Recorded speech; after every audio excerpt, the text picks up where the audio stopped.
সেই কমেন্টসটা হলো কোন এক শুভাকাঙ্ক্ষী লিখছেন, আপু আসসালামু আলাইকুম, আমার লিঙ্গটা একটু দুর্বল, শক্ত হয় না, কিন্তু আমার প্রবল ইচ্ছা করে। আমার বয়স 50, কি করলে শক্ত করতে পারবো জানাবেন কি আপু? দেশের এবং প্রবাসের ভাই বোনদের প্রতি সালাম। আসসালামু আলাইকুম, আমি প্রভাষক ডাক্তার রিক্তা পারভিন, হোমিওপ্যাথি এবং আয়ুর্বেদিক চিকিৎসক। আজকে খুব সুন্দর একটা কমেন্টস আসছে, যে কমেন্টসটা অনেকেই বলে থাকে। মানে এখন প্রায় যৌন অক্ষমতার পুরুষ রোগী শুধু একটা কথাই বলে, আমার লিঙ্গ শক্ত হয় না, কি করে শক্ত করব। এটা 21-22 বছরের ছেলেও বলে, মধ্যবয়সীও বলে, আবার বয়স্করাও বলে। ধন্যবাদ ভাইয়া সুন্দর একটা কমেন্টস করার জন্য। একই কমেন্টস অনেকেই করে থাকে। আমি মানে বুঝতে পারি না যে পুরুষ ভাইয়েরা, ছোট, মধ্যবয়সী এবং বয়স্ক ভাইয়েরা লিঙ্গের উপরে এতটা জোর দিচ্ছে এখন, যে তাদের ধারণা যে লিঙ্গ যদি বড় হয়, শক্ত হয়, মোটা হয়, তাদের পার্টনার, তাদের স্ত্রীরা খুব খুশি হবে এবং নিজেকে অনেক মানে গর্ব মনে করে যে এটা বড় হওয়া, লম্বা হওয়া, মোটা হওয়া অনেক গর্বের। সেক্সুয়াল দিক থেকে এটাই মনে করে। কিন্তু আসলে না, লিঙ্গ আসলে এমনি এমনি তো আর নরম হয়ে যায় না। আর আর এমনি এমনি কিন্তু শক্ত হয় না, এর পিছনে তো কারণ আছে। আবার যখন যৌবন ছিল, যৌবন প্রথম শুরু হয়, তখন তো এটা হয়নি। এটা তো আস্তে আস্তে হতে থাকে, বয়স যাচ্ছে, বিভিন্নভাবে যৌন অত্যাচার করছে, তারপরে তো এটা হচ্ছে। তো আমাদের আগে জানতে হবে যে আসলে লিঙ্গের ভিতর কি থাকে। লিঙ্গের ভিতর কিন্তু কোনো হাড় বা কোনো বোন থাকে না। থাকে কি? থাকে শুধু মাংস এবং রক্তনালী। এই রক্তনালীর ভিতর দিয়ে যত রক্ত সঞ্চালিত হবে বা চলাচল করবে, লিঙ্গ তত শক্ত হবে বা উত্থান হবে এবং মোটা হবে।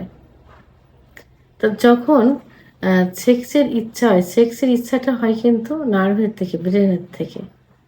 তো যখন সেক্সের ইচ্ছা হয়, তখন কিন্তু সারা শরীরে, বিশেষ করে হাড়ের থেকে লিঙ্গের ভিতর রক্ত চলাচল বেশি করে। তখন কি হয়? লিঙ্গ শক্ত হয়, দাঁড়িয়ে যায়। সে আপনার স্ত্রীর সঙ্গে কথা বললেই হোক, কোনো ভিডিও দেখলে হোক, সেক্সুয়াল কোনো কিছু ভাবলেই হোক, যখনই ইচ্ছা হবে তখনই লিঙ্গটা উত্থান হয়। যখনই এই রক্ত চলাচল কমে যাবে, যেমন এই ভাইটা বলেছে যে তার প্রবল ইচ্ছা হয় কিন্তু লিঙ্গ শক্ত হয় না, অর্থাৎ তার ইচ্ছাটা ঠিকই হচ্ছে কিন্তু রক্ত চলাচলটা হচ্ছে না। আর না হওয়ার কারণে হচ্ছে না বা কম হচ্ছে, না হওয়ার কারণে লিঙ্গ শক্ত হয় না বা উত্থান হয় না। তাহলে রক্ত চলাচল সাধারণত দেখা যায় যে অতিরিক্ত হস্তমৈথুন, অতিরিক্ত বিছনায় ঘর্ষণ দিয়ে বীর্যপাত, অতিরিক্ত স্বপ্নদোষ, বিশেষ করে পুরুষের যে হরমোন থাকে, সেক্সুয়াল যে হরমোন থাকে, টেস্টোস্টেরন হরমোন কমে গেলে এই সমস্যাটা হয়, অর্থাৎ উত্থানজনিত। আমার যৌন অক্ষমতায়, যৌন অক্ষমতার একটা পার্ট কিন্তু উত্থানজনিত সমস্যা। এই এই কা এই হস্তমৈথুন কারণে, অতিরিক্ত ঘর্ষণের কারণে লিঙ্গের ভিতর যে শিরাগুলো থাকে, এই শিরাগুলো সংকুচিত হয়ে যায় বা চিকন হয়ে যায়, যার কারণে রক্ত চলাচল করতে পারে না। আর তখনই উত্থানজনিত সমস্যা হয়। তাহলে এর থেকে পরিত্রাণ পাইতে হলে কি করতে হবে? অবশ্যই একজন ডাক্তারের, অভিজ্ঞ সম্পন্ন ডাক্তারের শরণাপন্ন হতে হবে। ডাক্তার কি করবেন? কিছু পরীক্ষা-নিরীক্ষা দিবেন। যেমন হরমোন পরীক্ষা দিবেন, কিছু ব্লাড টেস্ট দিবেন। দেওয়ার পরে এটা বোঝা যাবে যে কেন হচ্ছে না। নরমালি কেন হচ্ছে না এটা আমরা বুঝতে পারছি যে লিঙ্গের শিরাগুলো সংকুচিত হয়ে গেছে এবং হরমোন কমে গেছে। তো এই কারণেই এই সমস্যাটা হচ্ছে। আর ডাক্তারের কাছে গেলে পরীক্ষা করলে আবার কনফার্ম হওয়া যাবে এবং সেইভাবে চিকিৎসা দিলে এটা আবার আগের মতো হয়ে যাবে। কিছু খাবারের ওষুধ, বিশেষ করে হোমিওপ্যাথি চিকিৎসার মাধ্যমে এইটা চিকিৎসা কিন্তু সবথেকে পারফেক্ট চিকিৎসা হয়। ওষুধের মাধ্যমে কি করতে হবে?